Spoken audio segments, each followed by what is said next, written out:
Okay,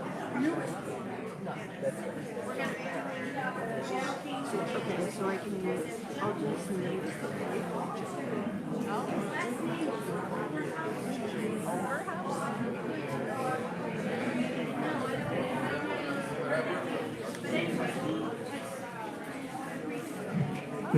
Good evening.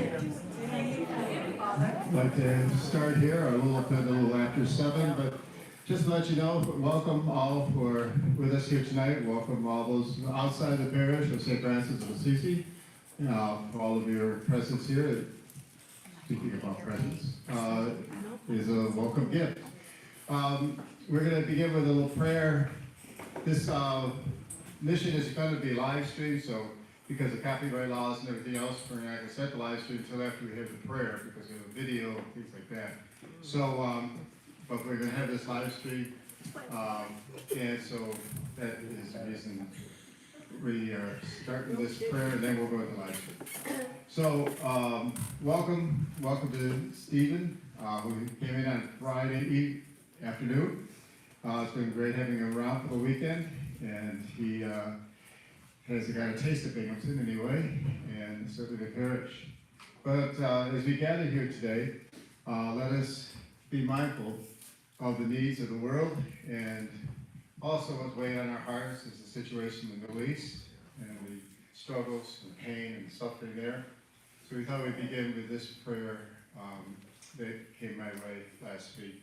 So we could pray this together in the name of the Father, the Son, and the Holy Spirit. Amen. Mary, both Jewish and Palestinian, extend your mantle of mercy over all the peoples of the Holy Land, Jews, Muslims, Christians, Palestinians, Israelis, migrants, and refugees. Mother of the Messiah, show us how to be instruments of healing and peace in the midst of war, occupation, terrorism, and divisions.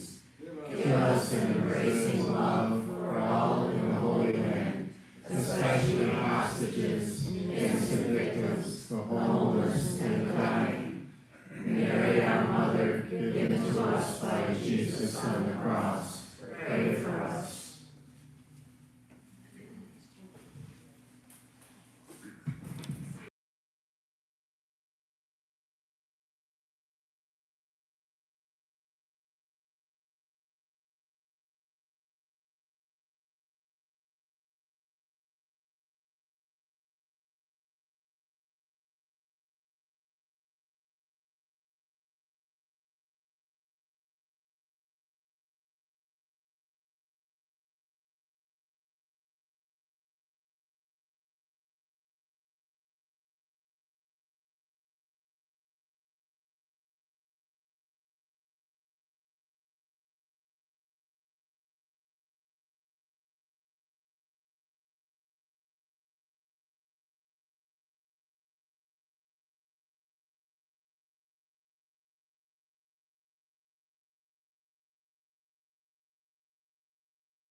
Let's pray.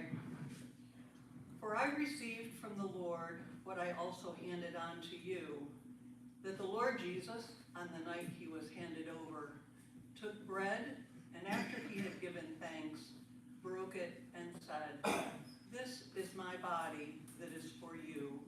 Do this in remembrance of me." In the same way, also, the cup after supper, saying, "This cup is the new covenant in my blood.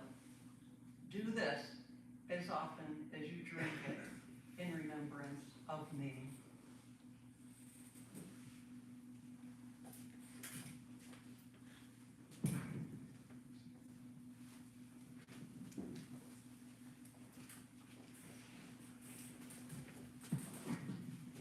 Last spring, I came across the book, Living with a Real Presence, Eucharist as an Approach to Life.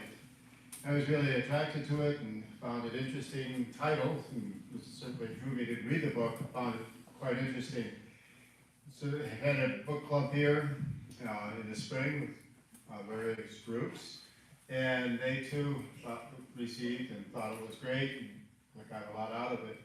So it was that idea to bring the author here, Deacon James Meyer, here, and he graciously accepted our invitation. But also, this is impossible with the great help. It's possible to have this with David Brochi in the back with Plum Publications, 23rd Publications, Creative Communications, all sponsored by Bayard Incorporated, with a lot of writings and publishing for faith formation programs in our churches. So we thank David and all of them who have sponsored this mission for us and working with them.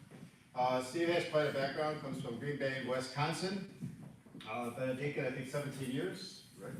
And he puts the Eucharist into action himself, not just by writing, but he's also co-founded Streetlights Outreach and Whatsoever You Do. He refers to that often in his book, The Eucharist, Living with a Real Presence. So as we celebrate this year of Eucharistic revival, how do we live Eucharist and how do we be a Eucharistic people?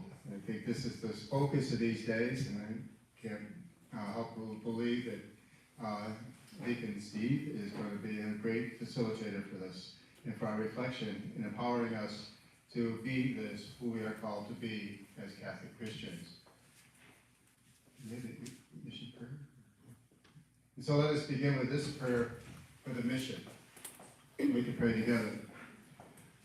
Loving Christ, bread of life, wine of compassion, you broke yourself open and poured yourself out to become one with us, for us, in us, and among us. Open our hearts to love as you love, to forgive as you forgive, to serve as you serve, and to break ourselves open and pour ourselves out for others, bringing your real presence to all God's people all the time. Amen.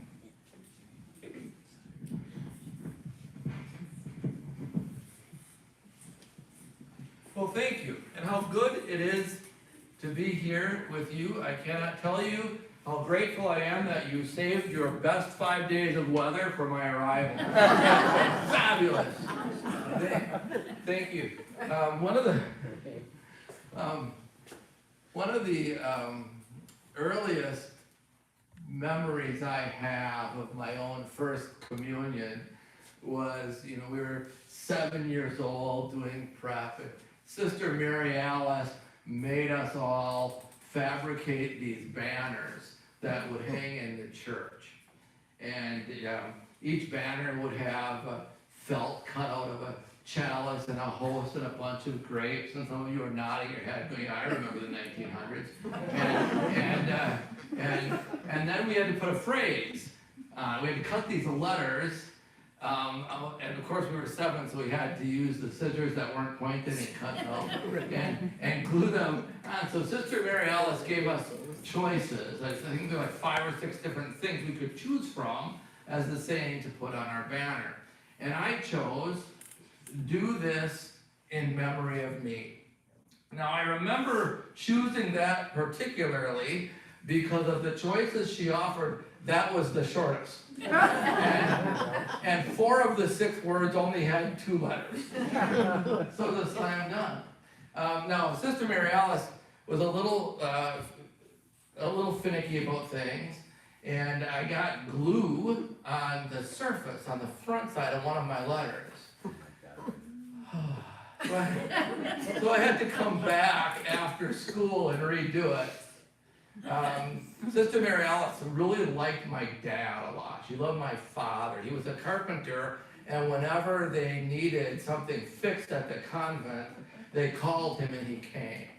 So she would have been a great Pharisee, because she loved the Father but wasn't so sure about the Son. So I had to go back and I had to redo this banner. I had to recut out the new letters to replace the ones and get it set.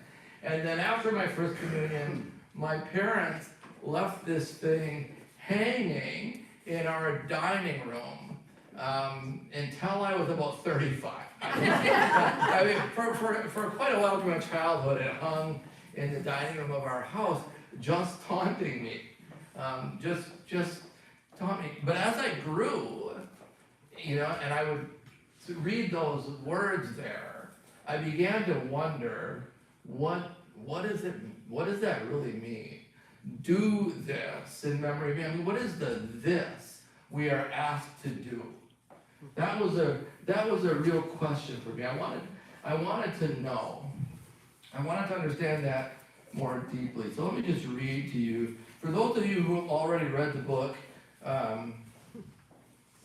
you can take a nap, I guess, or follow up. But here's the question, right? When Jesus completes the foot washing in John's Gospel, and he says, "As I have done for you, you should also do," is he speaking physically, or is he speaking directionally? Or both? Does he literally mean that we, as disciples, ought to routinely wash each other's feet? Wisely, we have interpreted this as a reference to his larger meaning: make yourself the servant of all. We would all agree that nurses, kindergarten teachers, trash collectors, social workers, firefighters, and so many others are indeed modern-day foot washers. When we volunteer at the food pantry, read to residents in care facilities, help a stranger jumpstart his car. I don't know if you have to do that over here. In Wisconsin, we got a jumpstart car once in a while. Or when we bring cookies to a single mom, we are in fact washing feet. Likewise, when Jesus offers the imperative to do this in memory of me, is he talking about a literal, specific action, a directional way of life, or both? As Catholics, we readily embrace the narrower meaning, the literal, specific action. Thus, we gather around a table and ritualize the recreation of the event. All's good. But there's a deeper, broader, and more profound message in the imperative: do this in memory of me. And it hinges on a spiritual pursuit of a simple question: what is the this we are being asked to do? Oh boy. The easy and obvious answer is exactly what we do on the surface. We gather in a room, we invoke the Holy Spirit to turn bread and wine into the body and blood of Christ, and share it with each other. But as incredible and beautiful as this can be, let's be honest, it's the easiest and narrowest adherence to the directive, do this in memory of me. In fact, this is so simple, we've decided even second graders can do it. As we grow in our spirituality, however, we seek a broader and a deeper understanding of the mystery. What is the action, the do this, beyond the narrow scope? What did Jesus actually do that he is telling us to do. I submit he did and is instructing us to do 4 things. He took the bread and wine. He broke himself open. He poured himself out, and he gave himself to others. And that wasn't just an event for him. That was a way of life for him. That was, if you go back and you read the Gospels all the way, and you really look at his story, he didn't just celebrate and institute Eucharist on one night. He lived his entire life breaking himself open, pouring himself out, and sharing himself with others in totality. And when he says, do this, is he not talking about a comprehensive, completely total way of life, of breaking ourselves open and doing something for other people? Now here in the West, our English language is a conceptual language, right? And not all languages are like that. I mean, our language is a literal language, I'm sorry. A lot of languages are conceptual language. So we derive meanings of things by taking pieces of words that literally mean things and building them up into concepts. A lot of languages start with the big idea and then apply it to different things. So in our Western culture, in the US here, literal things are easy to understand, but conceptual things like Trinity or Eucharist are big concepts. We have to work our way from the literal to the conceptual. It turns out that the Aramaic language that Jesus spoke in his everyday was a very conceptual language. He started with ideas and then applied them. So we're going to look at 2 in particular. One is essence, the other is substance. Essence, the flow of life. Substance, the tangibility of life. So the ancient, the Hebrews at that time, the Jews at that time, did not necessarily understand a lot about biology and science, but they knew that if you took a grape and you squeezed it, the juice would come out and the husk would die. They knew that, in fact, that juice not only would remain good and vital, if you treat it right, it might even get better, right? So the life flowed in the essence all the way through. So the words that Jesus would have used in the Aramaic were Dhamma and Lakma. Dhamma was a conceptual word that meant a lot of different things. It meant blood. It also meant wine and juice and the flow of life. It was one idea. He started with the concept. Now, by the way, if you're a linguist nerd, apologies if you are, because then you might see in that the root of the word Adam, right? It's the same idea, the essence of life flowing out into the world. And then Lakma would have been the word that applied to that husk of the grape, to the flesh of the person, to the corpse. Lakma, there's a lot of nutritious value in it. It was good, right? But you had to use it right away. But when you put these 2 ideas of substance and essence together, right? You get the totality of life. You get the totality of everything. You get all that I am, all that I've ever been, all that I'll ever be. My thoughts, my ideas, my dreams, my hopes, my anxieties, my fears. It's my physicality, my personality, my spirituality, all of it. The sum total of everything I am. The substance of who I am and the life flow of who I am. So when he says, and he takes the bread and the wine, he says, this is my body. This is my lachma. This is my substance. This is everything I'm all about. Everything that allows me to live and breathe. And he takes the wine and he pours it out. Says, this is my dhamma. This is my essence, my flow, my energy, my life. And I take all of this, all of it, and I break it open and I pour it out for you. Because that's what love does. Isn't that what love does? If you think about the people you love most in the world, that you've sat up nights with as they've gone through difficulties and pain, and the people who've loved you, do we not break ourselves open and pour ourselves out? As Christ did. In our substance and our essence, we give ourselves in totality to a loving relationship in that way. And that's what Jesus is offering us.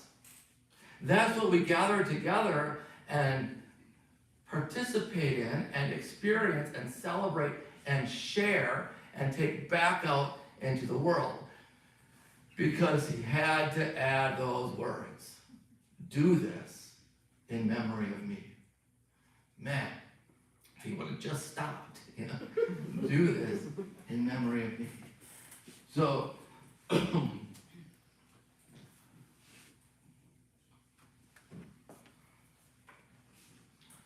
want to read a little bit more here. The beautiful thing about writing a book is you can come to a talk and half of it's prepared for you. Someone wrote it. Dr. Abramson looked more like a minor league batting coach than a professor of 19th century British literature. He was a large-framed, burly guy who bought all his clothes at thrift stores and garage sales. I'm going to try to keep the slides up with me. He bought all his clothes at thrift stores and garage sales where it was hard to find things that fit his build. So he settled for whatever was comfortable. But boy, did that guy understand humanity. When we finished discussing any novel, he'd ask us this question: what does this say about the human condition? It's a brilliant question, and it applies equally well to Pride and Prejudice as it does to Winnie the Pooh and the Honey Tree. What does this say about the human condition? It's an important question to ask of the scripture stories that have been passed to us through the generations. What does this say about the human condition? Sometimes, perhaps we get too enamored by the religiosity of the Gospels to remember that they are actually human stories about the human journey.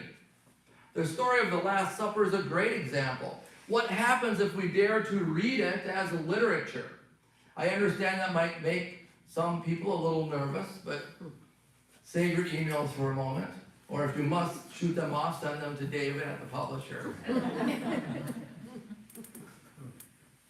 I'm not suggesting we forget or dismiss that it's gospel, but rather that we allow ourselves to encounter it broadly as a human story rather than narrowly as a religious story. If we do this well and we do it with earnest hearts, it won't diminish our understanding, it will expand it. Exploring it in this way invites us to ponder motivation. Why did Jesus do it? Why would he break the bread, proclaim this is my body, and pass it around the room? And the same with the cup. Why would he take the cup of wine, proclaim this is my blood, and then tell everyone to drink of it? What commentary about the human condition does this story reveal? Well, as anyone who's been in the role of a caregiver can attest, this is what love does. Call it human love, call it divine love. Either way, Jesus tells us it's the same love. And when we love someone, I mean, when we really love someone, such as a child screaming out in the middle of the night, a spouse in the advanced stages of a terrible disease, or an aging parent who might not even remember who we are, is this not what we're called to do? To break ourselves open and pour ourselves out. When we're exhausted, when we're beaten down at the end of our rope, isn't this still the body and blood of Christ we share with those we love? We break ourselves open and pour ourselves out because that's what love does. When we love someone, we want to share the very substance and essence, the bread and the wine of our lives.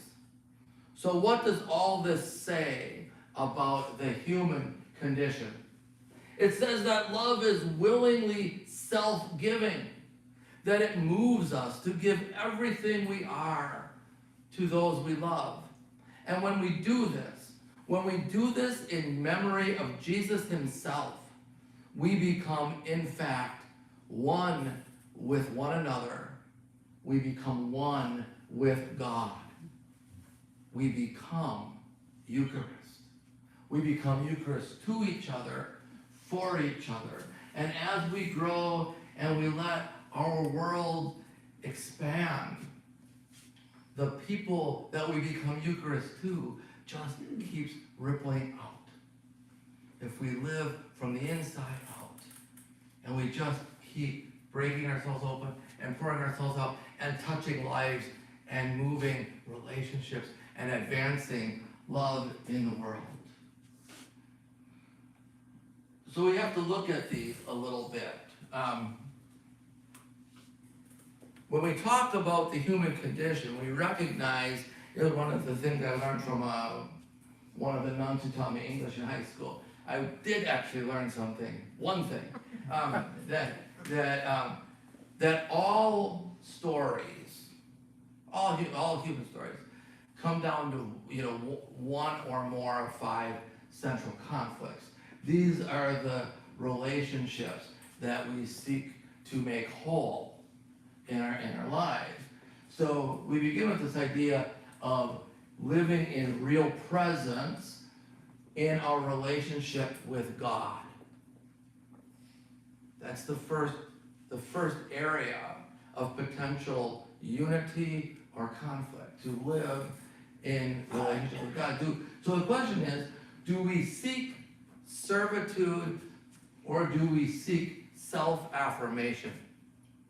So I go back to the story of Eucharist. Break yourself open, pour yourself out, give yourself, in the substance and essence of who you are, in love to one another. When we break ourselves open and pour ourselves out, we are living servant lives, living in servitude. And it's fulfilling and it's enriching. And every day it is so satiating. Or do we live looking for self-affirmation, looking to know I'm a good person? We want the rest of the world to acknowledge our merit, our value. Becomes a question, are we living from the outside in, concerned about how the creation and the Creator are? In fact, what are we praying for? Are we praying for God to help us make my life better? Come on, God, shape my life the way I want it to be. Give me that winning lottery ticket, or help me get that job, or help me heal something. And there's time and place and value for seeking God's help. But is our prayer primarily one of asking God to respond to our needs? Or is our prayer from the inside out, asking God to lead us to respond to his creations in need, human needs, world needs, family needs, relationship needs? Are we seeking in our relationship with God, this creator, are we seeking to live a life of servitude? Or are we seeking to have God serve us? How is that flow working? And if we want our lives to be whole and in unity, there's going to be some circling to this, because God's into mutuality, but nonetheless, we have to let it flow through us. We have to give us this idea of how am I living, and is it and praying, and am I looking to serve? Secondly is the relationship with self. This is a big challenge, right? Because the question is, in my relationship with myself, am I seeking enriching growth? Am I seeking to expand the effect, the love I share in the world? Am I looking for ways that I can grow deeper? That I can grow in my understanding? That I can grow in my love, my compassion, my mercy, my forgiveness? Or am I mostly, through my life, looking for self-protection? To allay my fears, my anxieties, put up walls, make sure that I'm gonna be okay. Now again, there's times when we need to make sure we're gonna be okay. But what is the primary focus and thrust of our lives? Especially here in our relationship with self. Are we looking to grow and expand and discover and share ourselves with more and more people? Or are we just looking to see how we can protect our own comfort, our own self-interests?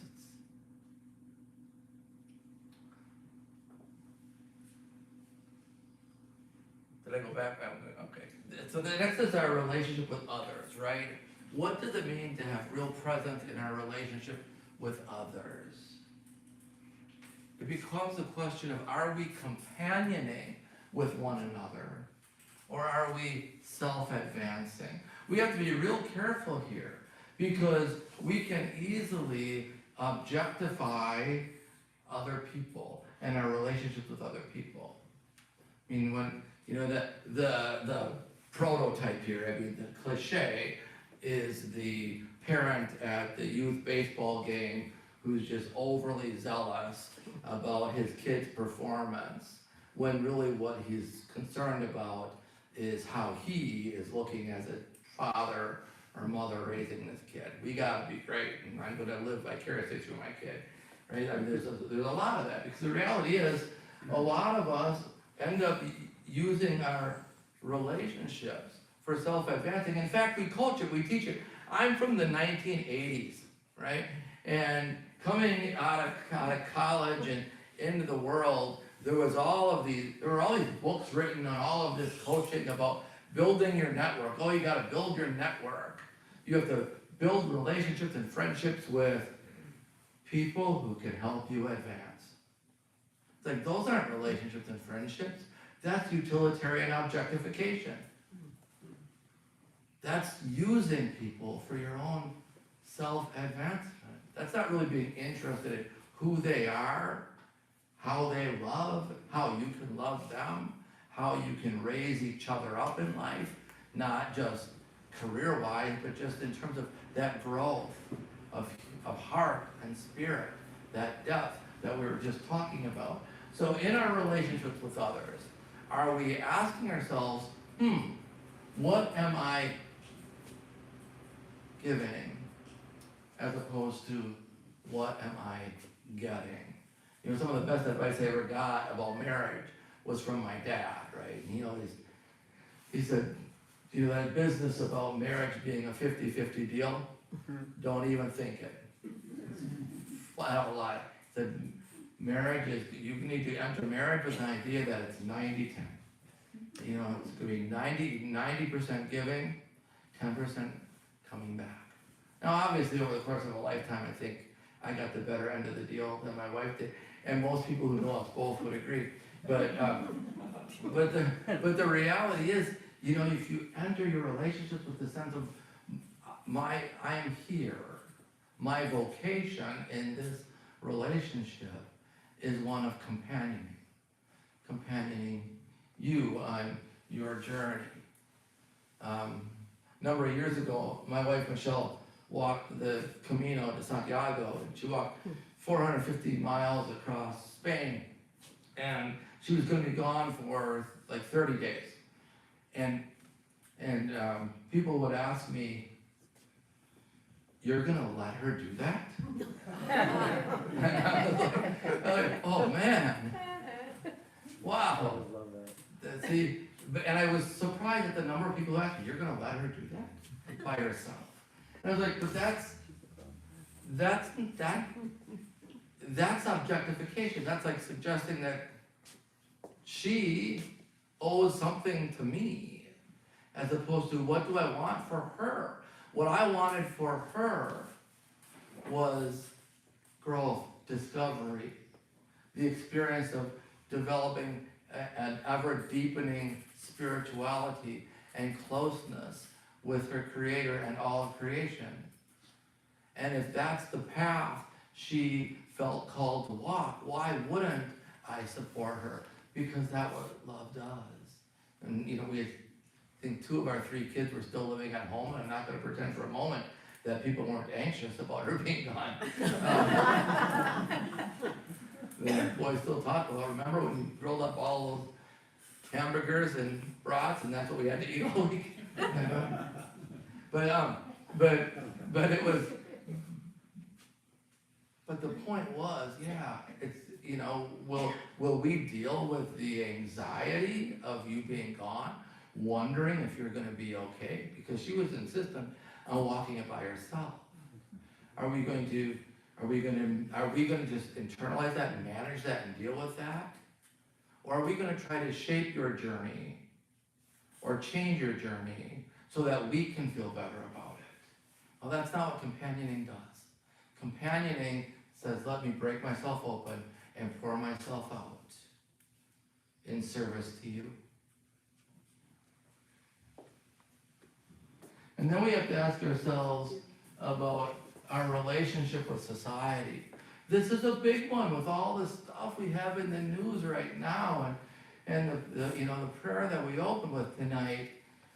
You know, this is a big one. Who are we serving? When we talk about our relationship with society, are we serving them? Are we seeking to serve the many, or the few, or the one? When I make my decisions about positions, thoughts, feelings on things going on in the world around me, society as a whole, am I thinking about this in terms of how it actually impacts me?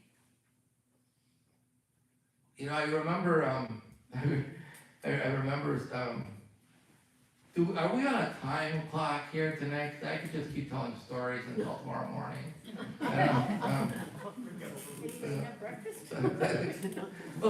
Just make yourselves comfortable. We're back here tomorrow night. We'll just keep going. I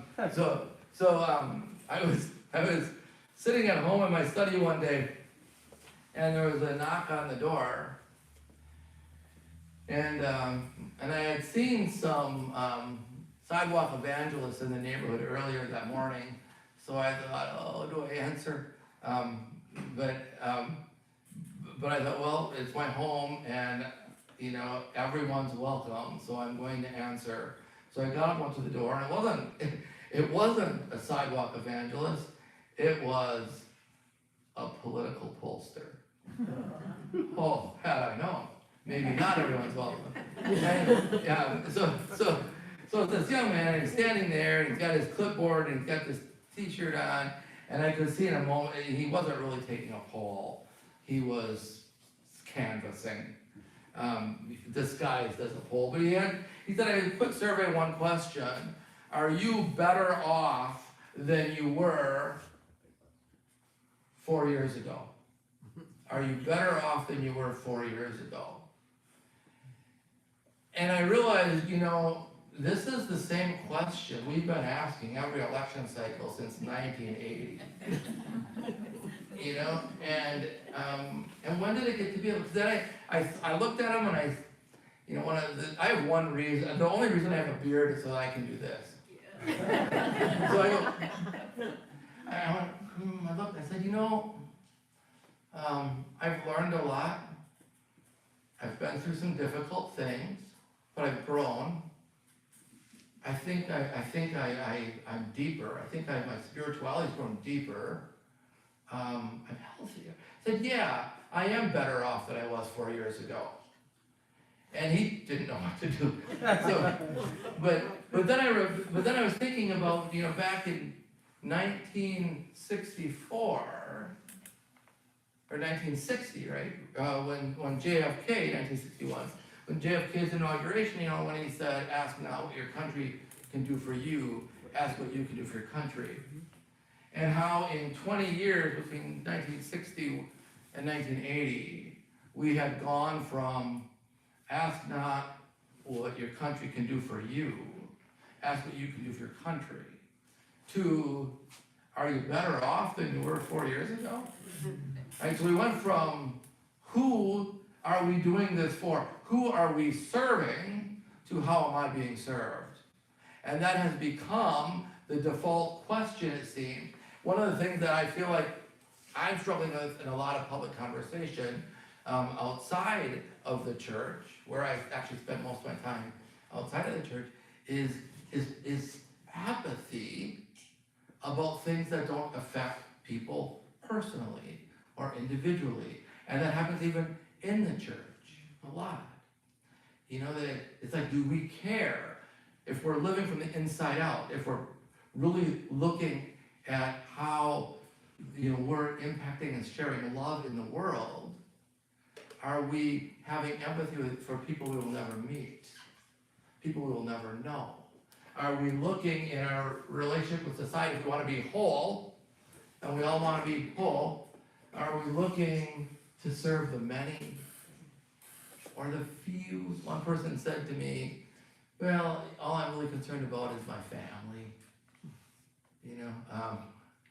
I got in a lot of trouble one day with a mom in my parish when I suggested that we have obligation to children who aren't our own. And she was really upset because she felt her single primary obligation was to the children she was raising. And I said, what about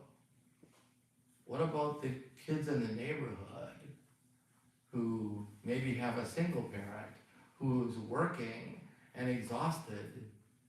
Who's helping her? Who's giving those kids the security of an extended community? Are we looking to serve the many or the few, or so often just the one? Big Eucharistic question about living in real presence with the society around us. And finally, we have to ask ourselves about living in real presence with creation. Oh, this is a tough one, right? It's like I was telling Father Tim, I have a son and his girlfriend who are both hardcore, hardcore, die-hard environmentalists, and I value, and I do my best, but you're successful as a parent when your children hold you accountable to your own teaching. It's like, oh, dang, you're bringing this back to me. It's like that constant reminder of turn off the lights, Dad. Those sorts of things. That conscious. But are we seeking to be harmonious, one, unitive? I talk a little bit in the book about the relationship between creator, the process of creating, and creation, and how we bring all of that into harmony, into oneness, and then and that's really what Christ does. Jesus comes into that creation, does that. So that to live in harmony, or are we really looking to just be exploitative about the environment, about creation itself, seeing it as resources for us to exploit and use for our own advantage, our own comfort, our own edification, our own profit? And it's difficult because on one level it's like, okay, well, I'm gonna buy my Mountain Dew in aluminum rather than plastic, and yay for me, but when we get bigger, it's like, where is my retirement fund invested?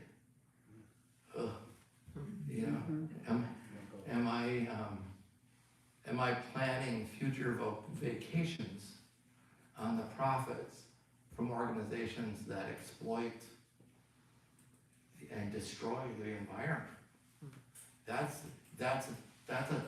a question you really don't want to even ask yourself. But as we go deeper to living in this Eucharistic direction of putting love in the world and not thinking about what I'm getting, what I'm giving, we grow deeper and we're confronted with those horizons and those questions.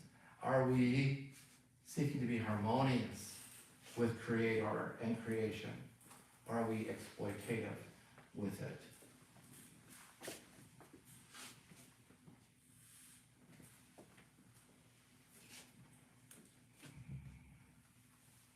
One final passage here, and then we'll just open the floor to questions, discussions.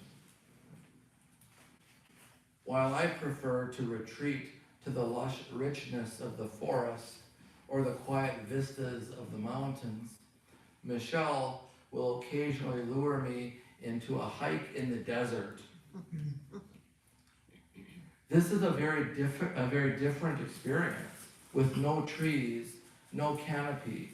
The reality of my vulnerability rockets to anxiety level as soon as I get beyond sight of my car.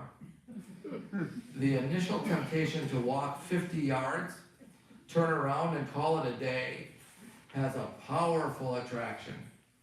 Why on earth would I want to walk farther away from shade, farther away from water, and farther away from the twin miracles of cold beer and pizza delivery? The hot sun, the parched earth, and the unseen dangers of rattlesnakes and scorpions take a neon highlighter to the fragile reality of human life. No thank you, my brain says. Ah, but yes, please, my soul calls. So I journey on, but at a much slower pace than Michelle. Soon I lose sight even of her. After about 2 miles, the anxiety burnt itself out like a cheap candle. Alone with God in the emptiness of a desert, life's stresses, pressures, doubts, and falsehoods are vacuumed out of me. I awaken to the realization that the sky is real, the earth is real, and love is real. Everything else is exposed as illusion. Deeper into the peace of nothingness, I finally emerge into the fullness of allness. Peace be with you, Jesus said when he entered the upper room. Peace be with you, we say before sharing Eucharist. The peace of real presence. This is where we find our Holy Communion, our sacred unity with God, neighbor, and all creation now and forever. When we are able to live in communion with God, with self, with others, with society, and ultimately with all of creation, we are able to live in peace, harmony, and love.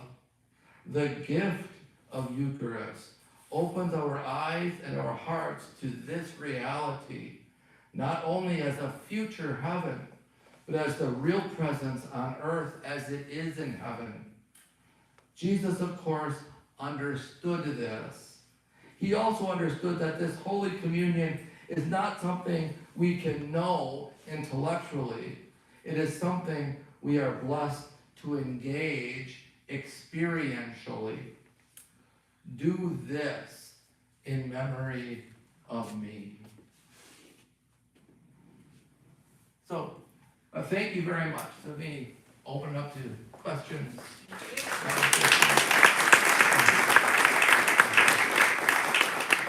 Yes. I love your expansive view of the Eucharist. I'm wondering though, as you get around bishops and cardinals, and do you get any pushback from it, that it's really supposed to be just what we grew up with? So the question started with, I love your expansive perspective on Eucharist. That's all I heard. It started with, I love your I love your expansive perspective on Eucharist, but when you get around certain people, especially some authority figures that have, more narrow attitudes about it, do you get pushback? And so what's really important here is I'm steadfast in affirming the physicality of real presence. So there's absolutely nothing that I'm advancing here that is in disharmony with the physicality of real presence. What I'm suggesting is that the gospel calls us to go so much deeper, because when we're 7 and 8 years old, we're introduced to the physicality, but we don't understand anything the way we did when we were 7 and 8 years old. We understand that it goes deeper and deeper and more profound. So I haven't gotten any negative pushback in that regard from anyone who's actually bothered to read the book, right? Because it's like, wait a minute, the call is to not deny anything. The call is to embrace it, and to embrace it with such love and passion that you want to go deeper in your understanding and relationship. So, anyone else? An easier question? Yes. How do I deal with somebody that's giving me a real bad hard time without my being Christian? The question is, how do I deal with someone who's giving me a really bad hot time? Is that what you said? Hard time. Hard time, a really bad hard time about me being Christian. And it's like, I'm just gonna, got rum in here. So it's such a simple answer, and it goes right in, what would Jesus do? Right? What would Jesus do? And I am, remember that song, "They'll know we are Christians by our love," right? Yeah.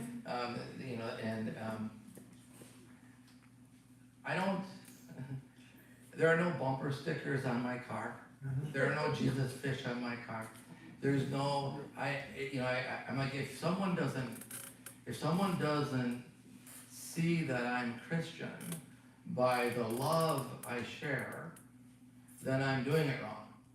And so, if someone wants to give you a bad time, and we have this program that Father alluded to called Streetlights Outreach, and we started a homeless shelter at one point in Green Bay that's actually grown to become its own significant entity.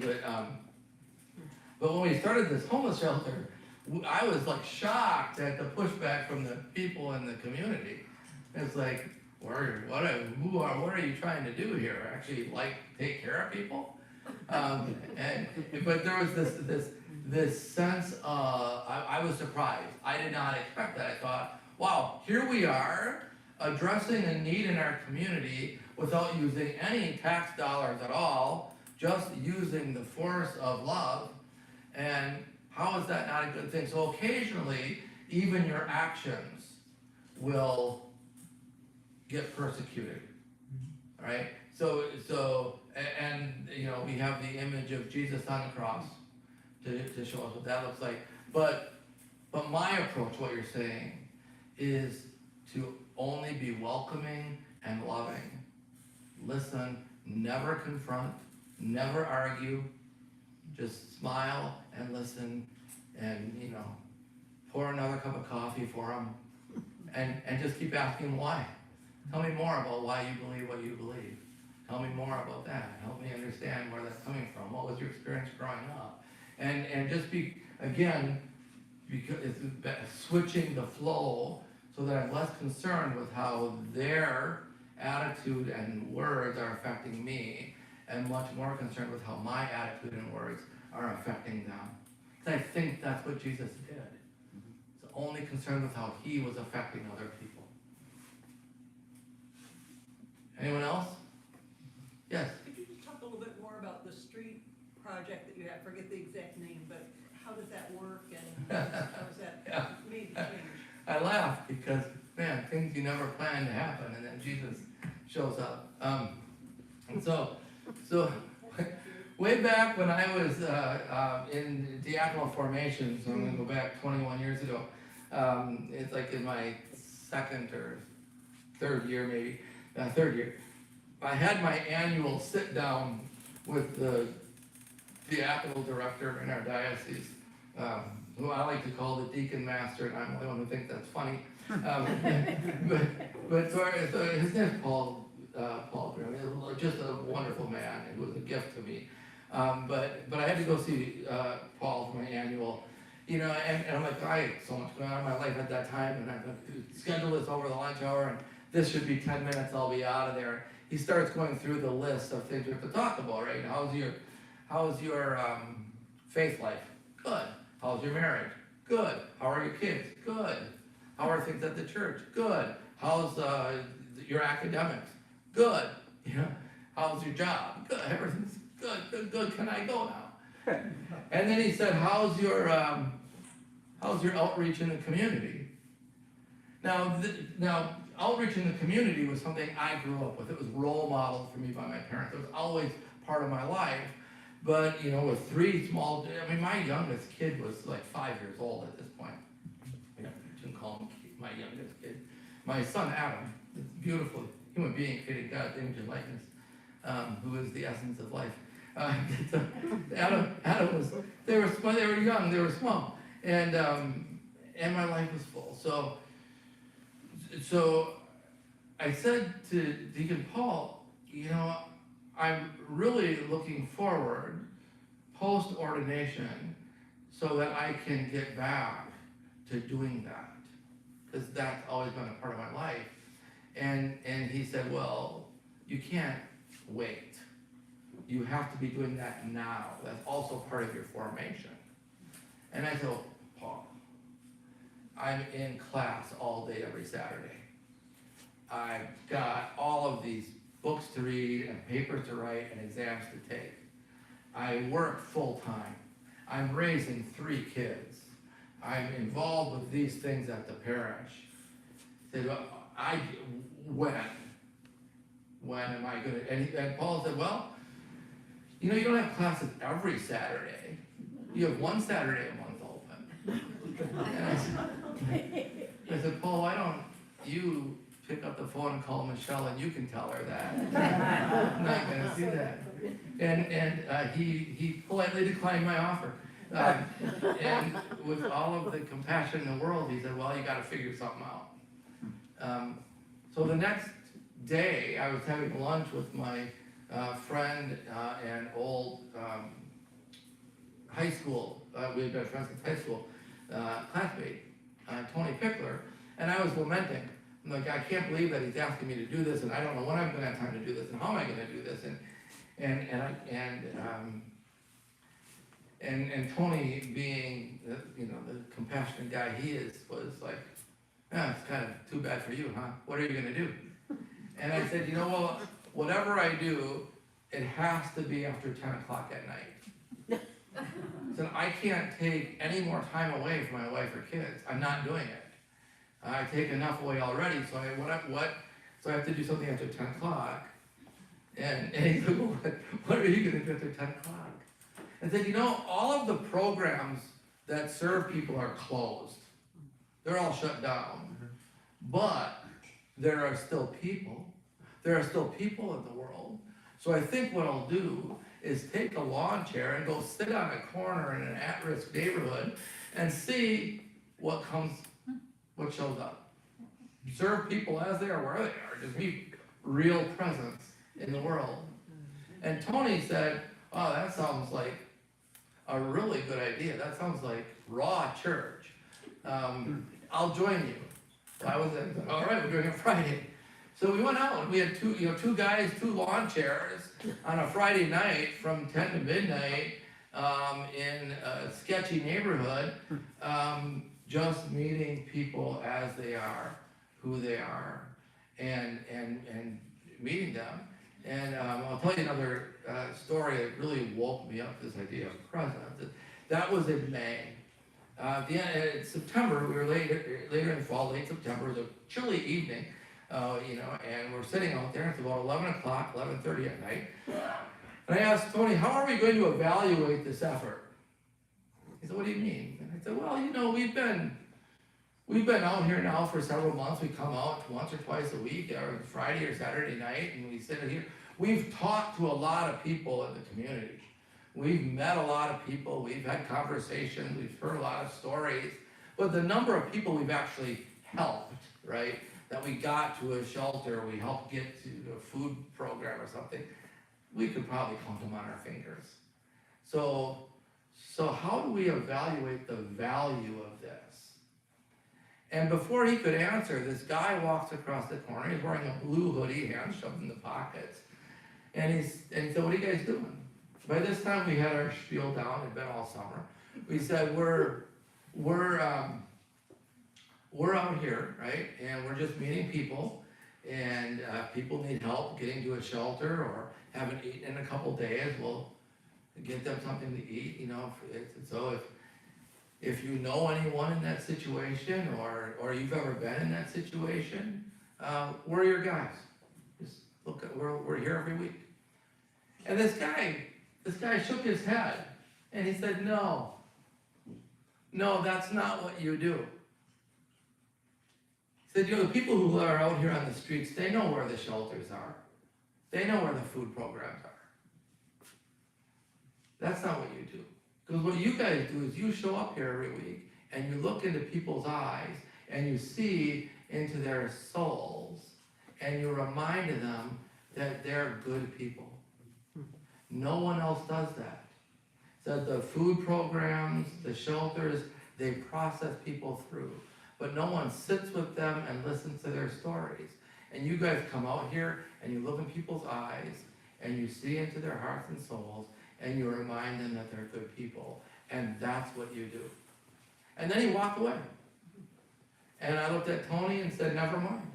And that, so Streetlights Outreach went from a summer project to it's now, 21, been going on for 21, 22 years. And through the process, because we changed. We said our number one objective is to provide a positive and loving presence. Our second objective is to meet people as they are, where they are, without judgment. Third, to engage them in the dignity of conversation and listening. And then fourth, to provide them any help they need and welcome. And that's it. But it starts with that real presence. So I kind of went off on a tangent because I have a great passion for that program. But it's that just being in real presence with people. And that's what it started as, that's what it is. Any other questions? Yeah. I got one. That was a great story. And But no, I'm gonna just emphasize something.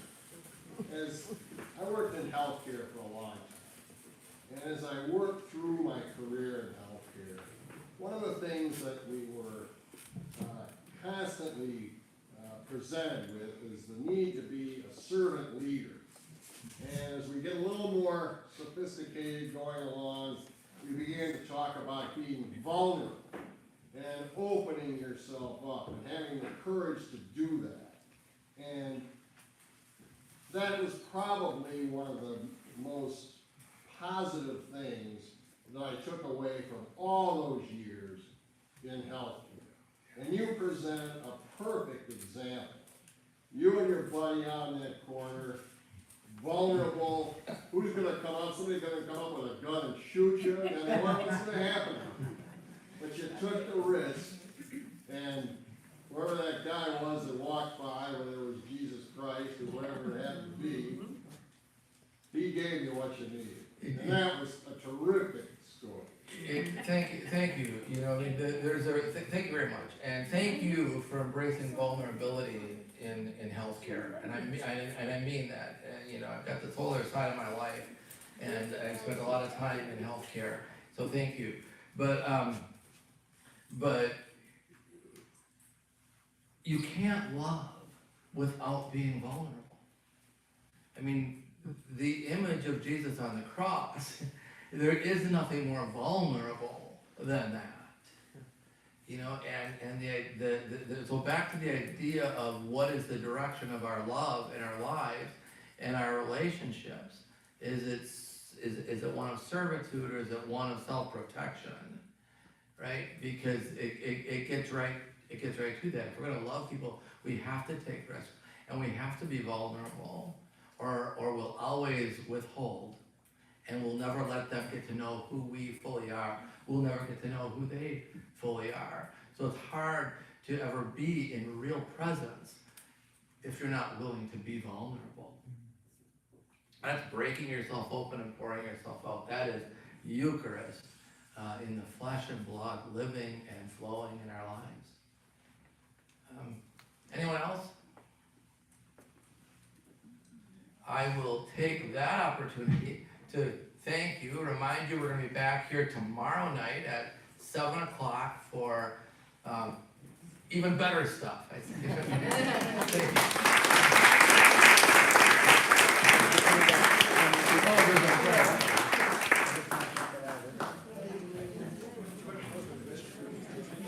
Yeah.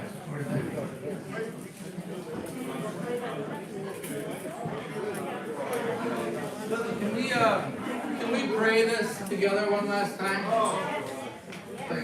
It's like the mission prayer. Loving Christ, bread of life, wine of compassion, you broke yourself open and poured yourself out to become one with us, for us, in us, and among us. Open our hearts to love as you love, to forgive as you forgive, to serve as you serve, and to break ourselves open and pour ourselves out for others, bringing your real presence to all God's people all the time. Amen. Thank you.